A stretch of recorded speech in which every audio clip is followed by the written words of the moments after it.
Dans cette vidéo, nous apprenons à prendre des notes de lecture en ce qui concerne le style d'écriture de l'auteur. Pour ce faire, vous devez avoir lu le texte Le secret d'Émilie. Voyons maintenant ce que sont les figures de style.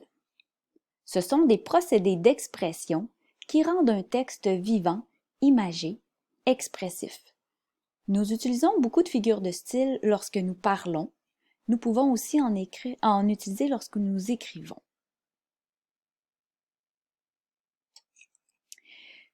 Voici les figures de style les plus courantes. Parmi les figures d'analogie, nous avons la comparaison, la métaphore, la personnification. Parmi les figures d'insistance, nous retrouvons la répétition, l'inversion. Parmi les figures d'amplification, nous avons l'hyperbole, la gradation. Parmi les figures d'opposition, nous avons l'antithèse. Et parmi les figures d'atténuation, nous avons l'euphémisme et l'ellipse. Il existe plusieurs autres figures de style, mais celles-ci sont les plus courantes. Voyons en détail les figures d'analogie. Nous avons d'abord la comparaison, où on compare deux éléments à l'aide d'un terme comparatif, tel que « comme ». Et voici un exemple. Des cheveux noirs comme les ténèbres. C'est une comparaison. On compare des cheveux aux ténèbres et nous avons utilisé le terme comparatif comme. Ensuite, la métaphore. On fait également un lien entre deux éléments. On va utiliser le sens figuré pour illustrer une situation. Et contrairement à la comparaison, on n'utilisera pas de terme comparatif. Voici le premier exemple. Ma vie est un cauchemar. Alors, on compare une vie à un cauchemar. Si on dit j'ai une montagne de documents à classer, on compare la pile de documents à une montagne. Mais contrairement à la comparaison, on n'utilise pas comme. Troisièmement, la personnification. On va attribuer des caractéristiques humaines à des choses. Comme dans l'exemple, le vent murmure. Le vent est en colère. Alors, murmurer et être en colère, ce sont des caractéristiques qui sont normalement humaines. Le vent murmure, alors ça signifie que le vent est doux, on entend le son du vent. Donc, c'est une personnification. Voyons maintenant les figures d'insistance. Alors, nous avons la répétition, où on va vraiment insister. On va répéter un mot ou des groupes de mots pour bien insister sur cet élément. Comme dans l'exemple, « Non, ne me quitte pas, ne me quitte pas, je t'en supplie, ne me quitte pas ». Alors, on répète le même groupe de mots pour bien insister. Dans l'inversion, ça consiste à inverser l'ordre habituel des mots pour mettre l'accent sur un élément, souvent sur un complément du nom ou un complément de phrase. Comme dans nos exemples, on va inverser l'ordre. Au lieu de dire « la jeune femme alla se coucher, fatiguée », on amène au début de la phrase l'adjectif « épuisé » et on va ainsi insister sur le fait que la jeune femme elle est épuisée.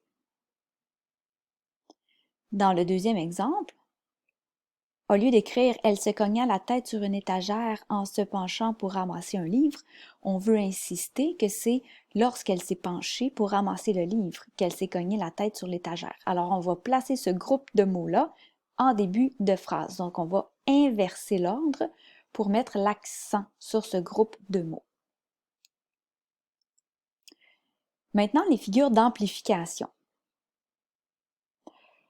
On va amplifier une émotion ou une expression. Par exemple, l'hyperbole. On en fait souvent lorsqu'on parle des hyperboles. On va exagérer en amplifiant pour créer une forte impression. Par exemple, si je suis vraiment très fatiguée, je peux dire « je suis mort de fatigue ». Là, c'est une exagération parce que je ne suis pas vraiment mort. Si je dis « ah, quel enfer », Alors, j'exagère. Je compare une situation, dans le fond, je vais dire que c'est un enfer, mais l'enfer, là, c'est extrême. Si je dis à quelqu'un, tu es toujours en retard, ça peut être une exagération parce que peut-être que la personne n'est pas toujours en retard. Mais en utilisant cette figure de style, on va vraiment créer une forte impression. La gradation, elle, c'est une énumération qui contient une progression croissante ou décroissante. Comme en mathématiques, croissant, c'est du plus petit au plus grand, et décroissant, ça va être une émotion ou une action de la plus grande jusqu'à la plus petite. Si je dis je l'aime, je le vénère, je l'adore, c'est une gradation où il y a une progression croissante, car on part d'une émotion plus petite et on s'en va vers une émotion plus grande. Mais, dans l'exemple suivant, c'est décroissant, car on part d'une action qui est intense et on s'en va vers une action qui est moindre. Il court, il ralentit, il s'arrête. Les figures d'opposition. Alors, on va regarder l'antithèse. C'est quand on utilise deux concepts qui sont opposés pour créer un effet de contraste. Comme dans les exemples suivants. Dans le silence de la nuit, on entendit soudainement un cri. Alors, le mot silence et le mot cri sont deux mots opposés qui vont créer un contraste dans cette phrase. Ou si je dis le plancher blanc était souillé de sang. L'adjectif blanc et l'adjectif souillé sont deux concepts opposés. Et dans le dernier exemple, la grosse dame transportait un petit sac. Alors là, j'ai encore deux mots qui sont opposés et qui vont créer un contraste. Voyons maintenant les figures d'atténuation. Atténuer, ça veut dire adoucir, amoindrir, réduire. Dans l'euphémisme, on va remplacer un mot qui peut être un mot un peu choquant par un autre mot qui serait moins fort, moins choquant. Comme dans l'exemple, elle nous a quittés. Alors, si je dis elle nous a quittés, cela veut dire que la personne, elle est morte. Mais si je dis elle est morte, c'est un peu choc. Alors, je vais adoucir mon expression en disant quitter. C'est moins fort comme mot. Dans l'exemple suivant, ce repas est assez ordinaire. C'est un euphémisme parce que j'adoucis. Je ne dis pas ce repas est mauvais, ce qui serait un peu choquant. Alors, assez ordinaire, ça veut dire qu'il est mauvais, mais avec un terme moins brutal. Dans l'ellipse, on va omettre volontairement des mots non essentiels. Qu'est-ce que ça veut dire omettre? Ça veut dire ne pas mettre. Donc, en gros, on va raccourcir une phrase. Ça aussi, les ellipses, on en fait souvent quand on parle. Si je demande « Comment allez-vous, madame? » et que la dame me répond « Bien », c'est une ellipse. Elle va raccourcir la phrase. Au lieu de dire « Je vais bien », elle dit simplement « Bien ». Et moi, si je réponds « Tant mieux », c'est aussi une ellipse, car la phrase complète serait « Cela est tant mieux ». Donc l'ellipse, ça permet de raccourcir des phrases, de ne garder que les mots essentiels. Et évidemment, on va pouvoir quand même comprendre le sens de la phrase grâce au contexte.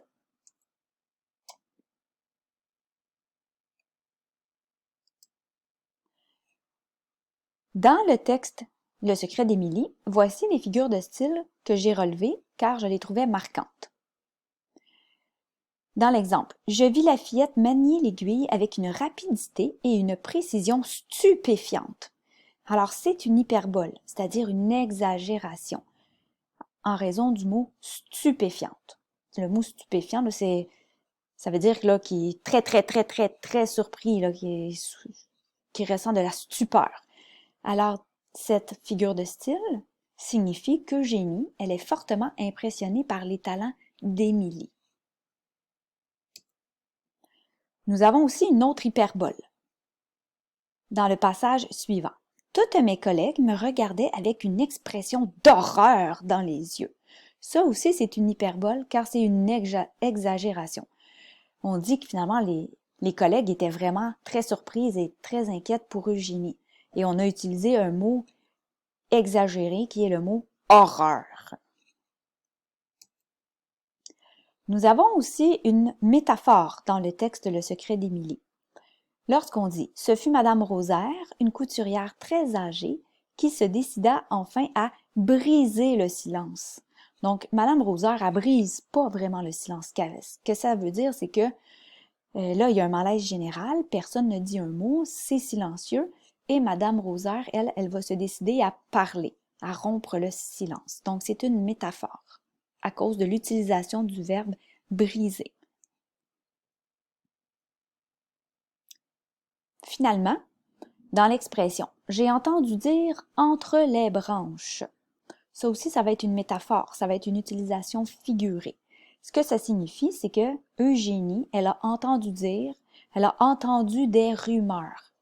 Entendre dire entre les branches, c'est comme une expression, donc une métaphore.